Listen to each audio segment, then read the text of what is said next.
And welcome to another episode of 50 Shades in Grey, which I can guess is the Christmas edition. So thank you for joining me. It's Christmas Eve right now as I'm doing this. So as you can see, we're just going out for a little bit of dinner.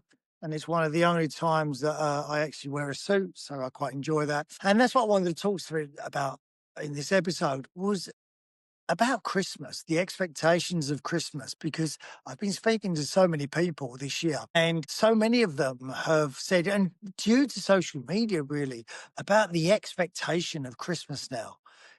What you expected to do, where you expected to go, what you expected to eat. And I'm hosting this year. I have my family here. And I don't know about you guys, but I have watched probably 40 TikTok, Instagram videos about cooking carrots. You put this expectation that everything, which at the end of the day is kind of like a bit of a glorified roast dinner, but we make it into this massive banquet where we're buying all this stuff that we're never going to use, and probably I'll leave half of it in the fridge and I'll forget it. And now I've got to, tonight when I get home, sear lamb and put it in a slow cooker and do all these things to vegetables that probably vegetables don't want done to them anyway. But you go, it's a little bit like when you go on holiday, you feel like this pressure to do so much at Christmas. And I think for a lot of parents out there as well, there's this expectation of what it all should look like because everyone's posting these videos of themselves sort of doing crafts with the kids on a Tuesday. And, we're going to pick strawberries and we're going to make our own homemade cranberry. And this is what we're doing. When in reality, you're probably running around after your kids in a shopping centre, telling them to get off stuff, put stuff back, trying to get them into the car while getting all the bags in, fighting for the last toy that, is the in toy year.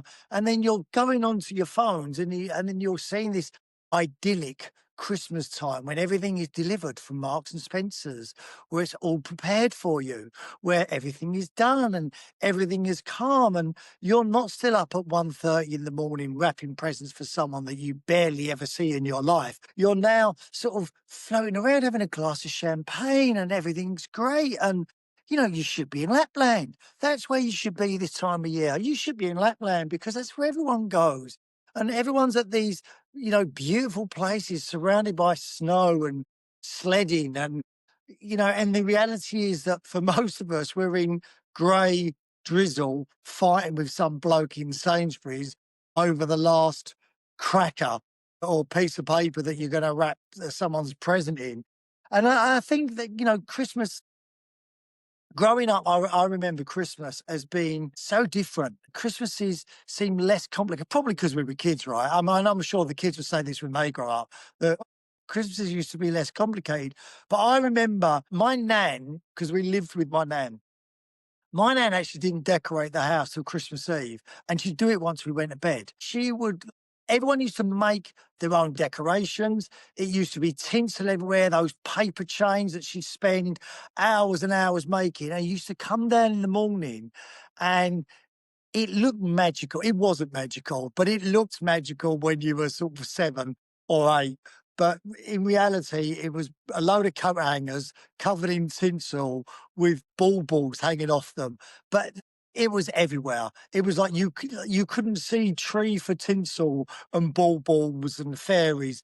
But it was, and now it's, my tree behind me. I try so hard with my tree to make it look stylish because I see, and I haven't achieved it. Don't tell me I've not achieved it. I know I've not achieved it. But you see these things on Instagram of where it's like the tree's perfect. It's like a 15-foot tree in a sweeping hallway and stairs going up that have got ivy train along it. That's not the reality. The reality is I'm going to dinner in about 20 minutes and I've literally just finished cleaning the whole of my house, trying to make it look presentable for everyone that comes tomorrow.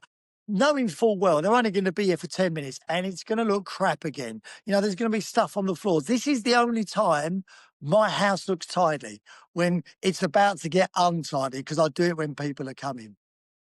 But in terms of our relationships, I think, you know, Christmas is a magnifying time for love because it's everywhere, isn't it? Love is all around us at Christmas. It's rom-coms, the guy gets the girl, or the couple get back together, or they find the love that they've been searching for forever. Really, it can be you're meeting someone else on a date, another dating app disaster that, you're going to listen to another guy or another girl tell you how they lost their partner at Christmas, and it's dreadful, which it is, but you don't want to hear about that when you're just meeting someone.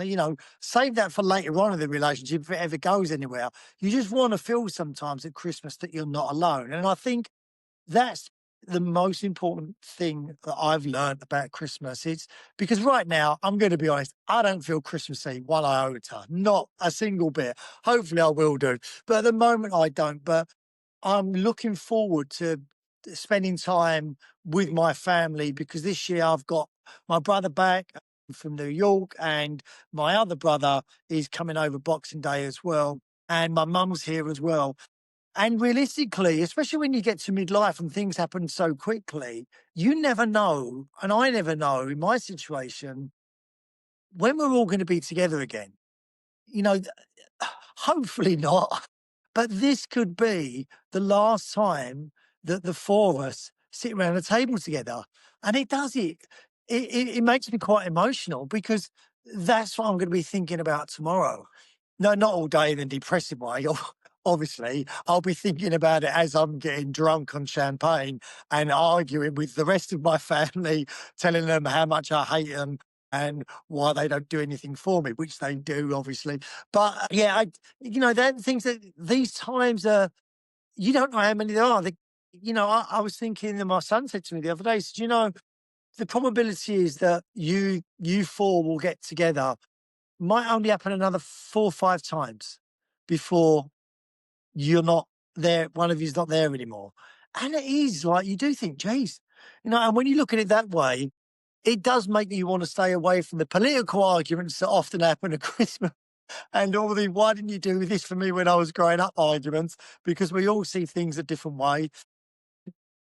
I think that's the important thing about Christmas is it's recognizing time. It's not about the presents. I know it is kids for you. It's all about the presents, but it's not because we've stopped buying presents now for each other because what do you want? What do you need? I don't want someone to buy me something I don't need and that I'm going to have to keep somewhere and never use it. I've got cupboards full of stuff that I don't use, and I'm a hoarder, which I hate. But I've got stuff going back forever, So this suit being one of them.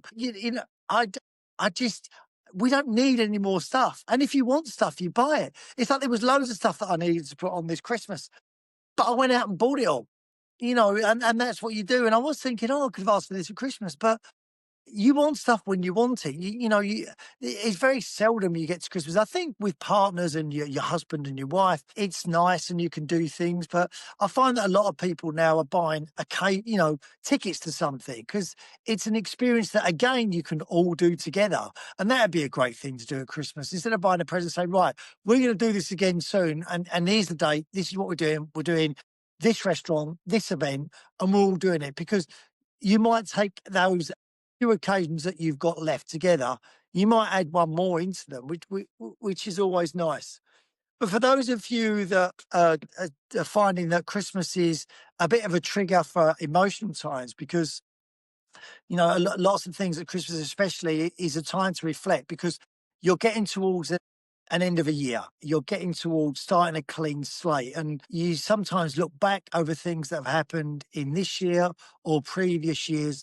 But Christmas does that. It makes you reflect on a lot of things. Your relationships, or your love life, your relationships that could have been, your relationships that you're in now. Divorce rate in January goes up quite a lot because people get to Christmas, and these are the times that I think they're pressurized times when you're running around.